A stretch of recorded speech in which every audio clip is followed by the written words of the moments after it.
Understanding the difference between a determinate and an indeterminate tomato is very important to your gardening success. Now, neither is better than the other. They're both great tomatoes, but depending on your needs and your preferences, one is going to be better for you or might be better for you. Now, a determinate tomato, these are going to be best for container gardens because they grow to a determined size. They're only going to get so big, and all of their fruit is going to come ripe at about the same time. So the determinate tomato may be your best choice if you want to be preserving and you want to have one big canning party. You don't want to be canning and preserving over a long season, then the determinate tomato might be the one for you. Now, because they only get to a determined size, they only have a certain amount of fruit that they will ever produce. So you have to be very careful with pruning your determinate tomatoes. Every time you prune your determinate tomato, you are potentially reducing the amount of fruit that you are going to get off of that plant. But if, again, you have a very small footprint of placing that you're going to put it in, like a container or just a very small garden area, and you want to get a lot of plants in there, or you want to be preserving all of those tomatoes at about the same time, then the determinate tomato might be the one for you. We always want to prune anything that looks diseased or damaged, and we want to try to prune things that are touching the ground, because every time a branch or leaf is touching the ground, you have a much higher risk for pests and disease to be affecting that plant. But again, every time you prune that determinate tomato, you're probably reducing the amount of fruit you're going to get.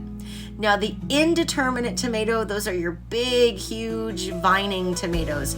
They are going to grow and grow and grow as long as conditions are right. So as long as they're getting enough water, enough sun, a high enough temperature, and there's enough nutrition in the soil, that indeterminate tomato is going to keep growing. Because they grow so much, they can become very heavy, they can be very tall, they can be very dense. But pruning that tomato is not going to hurt your yield, because along with their indeterminate size, they have an indeterminate amount of fruit that they can produce. They will just keep producing more and more tomatoes across the entire growing season. So if you want to be harvesting tomatoes all season long, whether you're not going to preserve them at all or whether you don't mind preserving in lots of batches, then that indeterminate tomato may be the best choice for you. Of course, you can always mix a little bit of each in your garden. There's nothing wrong with that. But again, it's important to know the difference, because if you get a determinate tomato and you prune it and prune it and prune it, you're going to reduce a lot of the fruit that you can get. If you get an indeterminate tomato and you're trying to put it on a patio in a small container, then it's not going to be as happy and healthy as it could be. So when you're looking at your seed packets, learning how to read the seed packet is very important.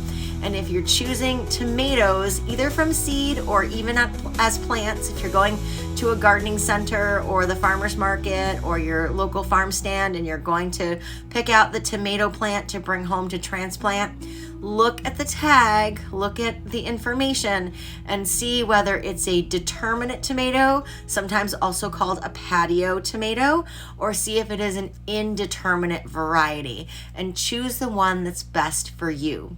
Happy growing. Please let me know how your garden is going or what you are excited to plant this year.